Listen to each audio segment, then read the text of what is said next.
तो दोस्तों, युद्ध जीतने के लिए अटैक के साथ साथ आपका डिफेंस कितना महत्वपूर्ण होता है, ये हमें हाल ही में दो युद्धों से पता चला है। पहला रूस यूक्रेन का, दूसरा इजराइल हमास का। और इन दोनों ही युद्धों में एक देश ऐसा है जिसका डिफेंस उसे मरवा रहा है, एक देश ऐसा है जिसका डिफेंस उसे बचा रहा है।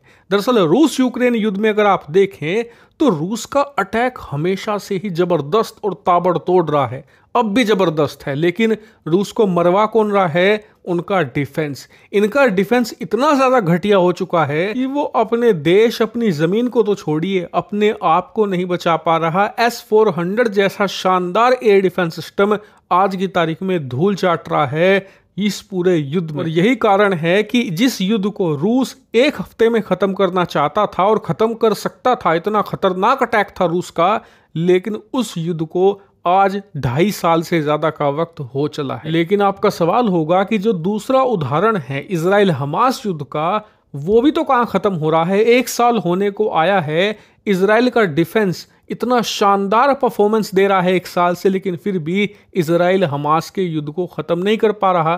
तो देखिए, इसके पीछे कारण है उनका अटैक। उनके अटैक में वो पैनापन नहीं है जो होना चाहिए था। आप सोचिए, अब से कुछ साल पहले जब इजराइल किसी देश पर चढ़ाई करता था तो कुछ ही दिनों के अंदर उसे निपटा दिया करता था, इतना शार्प अटैक हुआ करता था। लेकिन पिछले कुछ सालों में सिर्फ एक F-35 इनकी वायुसेना में आया है, इसके अलावा कोई नया हथियार इन्होंने शामिल नहीं किया। जो F-35 भी है वो हमास के खिलाफ लड़ाई के लिए थोड़ा ही है, वो तो ईरान से लड़ाई हो जाए तो उनकी वायुसेना साफ करने के लिए है। किसी देश के अंदर बेहतरीन एयर डिफेंस सिस्टम तैनात है तो उस डिफेंस को तोड़कर उस देश पर अटैक करने के लिए है, हमास के लिए नहीं है वो। इसी वजह से इनका जो अटैक है वो इतना ज़्यादा शार्प नहीं है, उसमें कहीं ना कहीं कमियां हैं। यही कारण है कि ये पूरी तरीके से हमास को ख़त्म नहीं कर पा रहे।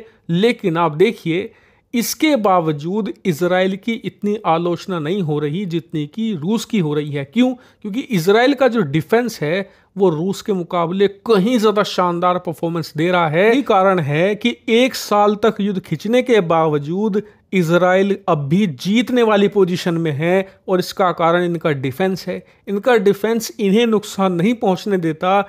इस वजह से पिछले 1 साल में एक भी मौका ऐसा नहीं आया जब लगा हो कि इजराइल युद्ध हार रहा है। इसीलिए कहते हैं कि डिफेंस भले ही आपको युद्ध नहीं जिता सकता, लेकिन वो आपको हारने भी नहीं देता। और इसीलिए डिफेंस बहुत ज़्यादा क्रूशल है किसी भी देश के लिए, और भारतीय सेना ने तो इसे बहुत सीरियसली भी लेना शुरू कर दिया है।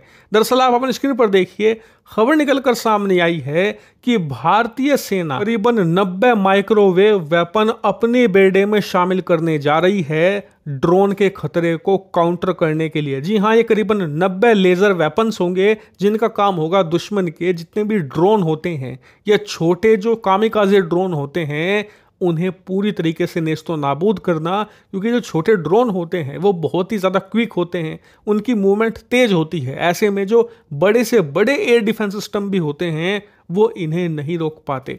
इन्हें रोकने का एक ही तरीका है, एक ऐसा एयर डिफेंस सिस्टम जो हाईली एक्यूरेट हो, चाहे कितनी भी तेज मूवमेंट क्यों ना हो टारगेट की, कितनी भी तेजी से वो हिल क्यों ना रहा हो, चल क्यों ना रहा हो, उसे आसानी से डिटेक्ट करके मार गिराना, वो भी हाईली एक्यूरेसी के साथ।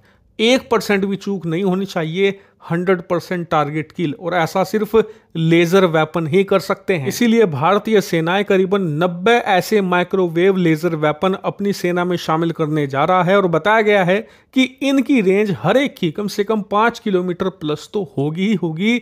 और इसी वजह से इतनी बड़ी संख्या में इन्हें खरीद कर चीन पाकिस्तान की सीमा पर तैनात किया जाएगा, खासकर कि उन इलाकों में जहां पर इन्फिल्ट्रेशन ये दोनों देशों की सेनाएं करने को आतुर रहती हैं। इसके अलावा जहां पर भारतीय सेनाओं के महत्वपूर्ण सैन्य बेस हैं, प्रतिष्ठान हैं, वहां की सुरक्षा इन वेपन्स के जरिए की जाएगी।